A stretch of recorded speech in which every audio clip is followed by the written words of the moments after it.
Hello hello friends, welcome back to another video. कैसे हैं आप लोग? आई होप आप सभी लोग अच्छे होंगे, अपने आने वाले सभी एग्जाम की प्रिपरेशन बहुत अच्छे से कर रहे होंगे। तो फ्रेंड्स, आज का ब्लॉग स्टार्ट हुआ है काफ़ी दिनों के गैप के बाद। और आज का ब्लॉग अर्ली मॉर्निंग से स्टार्ट ना हो करके अभी मॉर्निंग के बज रहे हैं 10:30 और 10:30 बजे से आज का ब्लॉग मैं स्टार्ट कर रही हूँ। तो फ्रेंड्स, मैं नहा धो करके घर के सभी कामों से फ्री हो गई हूँ। अपने रूम की भी मैंने साफ सफाई सब कुछ कर लिया है और अभी टाइम हो रहा है 10:30 और मैं नहा धो करके फ्री हो गई हूँ। और जो कपड़े धुले थे उन कपड़ों को मैं जल्दी से छत पर डाल करके आती हूँ। उसके बाद अपना स्टडी का स्लॉट स्टार्ट करते हैं। तो फ्रेंड्स, मिलती हूँ मैं आपको 2 मिनट के। तो फ्रेंड्स, मैं कपड़े वगैरह छत पर डाल आई थी और बिल्कुल सभी कामों से फ्री हो गई हूँ यहाँ पर। और उसके बाद अब मैं बैठ रही हूँ पढ़ने के लिए, अपने स्टडी का स्लॉट को स्टार्ट करने के लिए। और मैं आप लोगों को बता दूं कि यह है मेरे आज के दिन का फर्स्ट स्लॉट होने वाला है, जो कि मैथ के नाम होने वाला है। यहाँ मैं मैथ को पढ़ूंगी। और साथ ही साथ मैं बता दूं आप लोगों को, अभी टाइम हो रहा था 10:45 या 50 मिनट कुछ ऐसा हो गया था। और मैं फिर उठा ली थी मैथ, और मैथ को यहाँ बैठ जाऊंगी पढ़ने के लिए। और मैं आप लोग को बता दूं, यहाँ कर रही हूँ मैं RS अग्रवाल की बुक से एक्सरसाइज लगा रही हूँ। तो सबसे पहले तो मैंने फोन को उठाया। फोन को उठाने के बाद मैंने इसमें टाइमर लगाया। जब भी हम स्टडी करने के लिए बैठे या फिर इवन मैं तो कह रही हूँ कोई भी हम काम करें तो उसे हमें टाइमर जरूर से लगाना चाहिए। क्या होता है कि जब हम पढ़ते हैं ना और टाइमर लगा करके, तो हमें एक्चुअल टाइम पता चल पाता है कि हम कितने घंटे की पढ़ पाए हैं और कितने मिनट की हम स्टडी कर पाए हैं। उससे क्या होता है, अगर कम घंटा रह जाता है तो हमें खुद ना खुद अंदर से महसूस होता है चीजें कि हाँ, आज हमारे कम आवर्स की हो पाई है। तो नेक्स्ट डे हम उसमें थोड़ा सा इम्प्रूव करने की कोशिश करते हैं और इम्प्रूव कर सकते हैं। और साथ ही साथ में थोड़ा सा उससे मोटिवेट भी मिलता है और कॉन्फिडेंट भी रहते हैं हम। तो बहुत सारी छोटी छोटी चीजें हैं, छोटे छोटे टिप्स हैं, अगर उन्हें हम अपनी लाइफ में फॉलो करें तो हम अपनी लाइफ में टाइम को बहुत अच्छे से मैनेज कर सकते हैं। तो बस ये चीज हो जाती है। तो मैं RS अग्रवाल की मेरे पास बुक रखी हुई थी, मेरे पास क्या मेरे हस्बैंड की बुक है, उसी बुक से मैं एक्सरसाइज को लगा रही थी।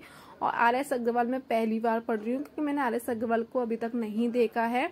मैं अरिहंत मैथ की जो बुक थी वो मैंने अरिहंत से पढ़ा हुआ था। और अभी यूट्यूब पर इतनी खासा मतलब अच्छे खासी क्वांटिटी में हमें मैथ मिल जाता है, मतलब हर सब्जेक्ट मिल जाता है यूट्यूब पर। तो ना बहुत टाइम से ना मैथ की कोई बुक ली भी नहीं थी, जो पुराना था मेरे पास अरिहंत की, मैं उसी से कर रही थी। तो यहाँ पर मैंने RS अग्रवाल की देखी, मुझे काफी ठीक लगी और मैंने काफी सारे उसके रिव्यू वगैरह भी देखे हैं, काफी सारे लोगों से सुना भी है मैंने कि RS अग्रवाल कंपटीशन के लिए काफी ठीक है, तो वहीं से कर रही थी। तो फ्रेंड्स, अभी बज रहा था 1, आप लोग देख सकते हैं जब मैंने स्टॉप किया तो करेक्ट 1 बज चुका था। तो यहाँ पर मैं अपनी स्टडी को कर दी थी स्टॉप, थोड़ा सा ब्रेक लिया था क्योंकि यहाँ पर मुझे बनानी थी सब्जी अपने हस्बैंड के लिए। कुछ पिछले ब्लॉगों में मैंने आप लोगों को बताया था कि मेरे हस्बैंड की थोड़ी सी तबीयत ठीक नहीं थी, जिसकी वजह से थोड़ा सा उनका परहेज का खाना बन रहा था यहाँ पर। तो उसकी वजह से पूरा खाना सुबह ही बन चुका था। जैसे आप लोगों को पता है कि हमारे यहाँ पे ना जो लंच बनाया जाता है वो ब्रेकफास्ट के साथ ही साथ में प्रिपरेशन हो जाती है और तैयार मतलब कर दिया जाता है। और उसके बाद अपना घर का और काम होते हैं एक्स्ट्रा वाले। तो यहाँ पर क्या घर के सारे काम हो गए थे, मतलब जो सारा खाना होता है वो बन गया था। यहाँ पर सिर्फ रह सब्जी मेरे हस्बैंड के लिए, तो उसी की मैं प्रिपरेशन कर रही थी। और मैं आज बनाने वाली हूँ आलू पालक। जैसे आलू पनीर बनता है ना, तो पनीर की जगह मैं आलू को डाल दूंगी। बॉयल किए हुए आलू रखे हुए थे तो वो वही डाल दूंगी, पनीर नहीं मंगाऊंगी। वैसे मैं पालक पनीर बनाने वाली थी। तो मैंने क्या किया, सबसे पहले ना प्याज और टमाटर को एक साथ में ही पीस लिया, क्योंकि ज्यादा क्वांटिटी में पीसना नहीं था, थोड़ा सा पीसना, तो मैं साथ में ही डाल करके पीस लिया। और उसको अब मैं भून लूंगी थोड़ा सा। अब भूनना कैसे, 0 ऑयल में उनकी सब्जी बनाई जाती है, इस वजह से बिल्कुल भी ऑयल नहीं है, बिल्कुल भी, है ना। तो डायरेक्ट कढ़ाई में मैं डाल देती हूँ टमाटर प्याज जो भी मुझे डालना होता है और डायरेक्ट भून लेती हूँ। और मसाले भी नामुमकिन से डालने होते हैं, मिर्च बिल्कुल भी नहीं डालनी है और हल्दी थोड़ी सी डालनी है क्योंकि हल्दी हमारी बॉडी के लिए अच्छी होती है। तो इस वजह से और कोई मसाला नहीं जाएगा, सिर्फ हल्का सा नमक जाएगा। और थोड़ी सी ठीक ठाक से सब्जी बनाओ, भुना हुआ जीरा डाल दो, हींग डाल दो थोड़ा सा, तो अच्छा खासा टेस्ट भी आ जाता है, मुझे ऐसा लगता है। तो मैंने सब्जी में मतलब कि छौंक दी थी मैंने। और उसके बाद जो भी बर्तन वगैरह हुए थे, जो बच्चों ने खाना वगैरह खाया, वो साथ ही साथ में जो भी थोड़ा सा सब्जी बनाने के लिए बर्तन जो 2-4 गंदे हुए वो साथ के साथ में मैं धुल लूंगी। क्या होता है कि साथ के साथ में जब हम बर्तनों को धुल देते हैं ना, तो बहुत ज्यादा बसड़ नहीं फैलती किचन में, किचन ज्यादा मैसी नहीं होती है, अच्छे से काम अपने होते रहते हैं। और फिर इसी के साथ में थोड़ी सी बात कर लेती हूँ। आप लोगों को देखा होगा कि सुपर टेट एग्जाम कितने टाइम से नहीं आ रहा है, और जितने भी एस्पिरेंट हैं अपनी तरफ से मतलब कि हर एक संभव कोशिश कर रहे हैं जिससे जो बन पड़ रही है सारी की एक नई भर्ती आ जाए, आयोग है वो एक अध्याचन दे दे, तो वो सारी चीजें हैं। तो फ्रेंड्स, एक नई भर्ती के लिए, शिक्षक भर्ती के लिए 28 अप्रैल यानी कि 28 अप्रैल को महाधरना रखा गया है SCERT पर लखनऊ में। तो वहाँ ज़्यादा से ज़्यादा अपनी उपस्थिति मतलब कि दें। मैं तो यही बोलूँगी कि देखो, जो लोग भी लखनऊ के आसपास हैं और जो लोग जा सकते हैं वो प्लीज़ ज़रूर से जाएं, क्योंकि 6 साल बहुत होते हैं। 6 साल का इंतज़ार है। एक आपकी कोशिश से हो सकता है कि शायद एक मतलब कि उम्मीद की मतलब कि किरण दिखे, है ना, ये चीज़ है। तो फ्रेंड्स, इसी के साथ मैं बात करती हूँ, अपने थोड़े से रूटीन पे आते हैं। तो सब्जी वगैरह बन गई थी, उसके बाद मैं खाना को परोस लाई थी यहाँ पर। तो मैंने देखा था आज सुबह वैसे भिंडी की सब्जी रायता बना था, लेकिन ना भिंडी की सब्जी जब तो मैं खाने बैठी खत्म हो चुकी थी। तो जो मैंने अपने हस्बैंड की सब्जी बनाई हुई थी वही मैं अपने लिए भी ले आई। बस ये है कि मैंने अपने लिए ऊपर से थोड़ा सा घी डाल लिया था और हस्बैंड की नॉर्मल थी सिंपल सब्जी। तो हम लोगों ने खाना खा लिया था, लंच कर लिया था। फिर उसके बाद आधे घंटे का थोड़ा सा मैंने ब्रेक लिया और अभी टाइम हो रहा था लगभग 3 बजे का, और मैं दोबारा से अपना टाइमर लगाऊंगी और यहाँ बैठ जाऊंगी पढ़ने के लिए। और ये आज के दिन का मेरा सेकंड स्लॉट होने वाला है और यहाँ पर पढ़ूंगी मैं पेडागोजी। और आप लोगों को पता होगा कि KVS का एग्जाम में पेडागोजी अच्छी खासी आती है।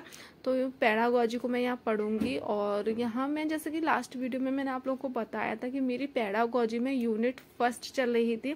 तो यूनिट फर्स्ट के कुछ टॉपिक रह गए थे, तो उन्हीं टॉपिक को मैं आज कवर करूंगी और लास्ट चल रहा है मेरा, और मैं आज यूनिट फर्स्ट को खत्म कर दूंगी। और इसी के साथ फ्रेंड्स, ये चीज़ भी क्लियर कर देती हूँ कि मैं पेडागोजी कहाँ से पढ़ रही हूँ, क्योंकि काफ़ी सारे लोग हैं जो कि बाद में कमेंट करते हैं कि आप जिस सोर्स से भी पढ़ते हैं तो आप लोग आप जिस सोर्स से भी पढ़ते हैं वो बता दिया करो। तो मैं यहाँ बता दूँ कि सचिन सर की पेडागोजी की क्लासेस डली हुई हैं, तो मैं वहीं से कवर कर रही थी। मैंने न्यू तो मुझे नहीं पता है, थोड़ी ओल्ड है, वहीं से मैं पढ़ रही थी। और उसके बाद फ्रेंड्स, मैं मतलब कि 1.5 घंटे की क्लास अटेंड की थी। उसके बाद मैंने ब्रेक लिया था और उसके बाद अभी टाइम हो रहा था शाम के 5 बजे का, और यहाँ बैठ गई थी मैं कपड़ों पर प्रेस करने के लिए। क्या होता है कि मैं काफ़ी बार ना ऊपर से कपड़े सुखा करके लेके आती हूँ और फोल्ड करके ऐसे ही रख देती हूँ। सोची हूँ बाद में करूंगी। और बाद में करते करते ऐसे क्या हुआ कि आज सारे ही कपड़े मतलब ऐसे हो गए थे बिना प्रेस वाले। तो मैंने सोचा कि चलो आज हाथ लगे जल्दी से प्रेस कर देते हैं, कुछ तो कपड़ों पे हो जाएगी, जिससे कि उन्हें कहीं अगर जाना भी होगा इमरजेंसी में तो मतलब कि कुछ कपड़ों पे तो प्रेस रहेगी, ये चीज़ होती है। तो मैं जल्दी से कपड़ों पे प्रेस कर देती हूँ। इसमें भी अच्छा खासा मेरा टाइम चला गया था, थोड़ा सा 45 मिनट लगभग चले गए थे। और मैंने कपड़ों पे प्रेस करी, फिर लगभग 5:30 या 5:45 का टाइम हुआ था। फिर मैंने ब्रेक लिया, क्योंकि भाई शाम का टाइम इवनिंग का ऐसा होता है कि हमें किचन में जाना ही जाना होता है, खाना बनाना होता है। तो मैं यहाँ सब्जी वगैरह बन गई थी और यहाँ सिर्फ रह गई थी रोटियाँ सेकने के लिए। तो मैं जल्दी से रोटियाँ सेक रही हूँ, आटा वगैरह मैंने लगा लिया था। और मैं क्या करती हूँ, जब मतलब कि आप लोगों को पता है कि कैंडिडेट ज़्यादा है तो रोटियाँ भी ज़्यादा सेकनी होती हैं। अब एक रोटी सेकूंगी तो उसमें बहुत ज़्यादा टाइम लग जाएगा।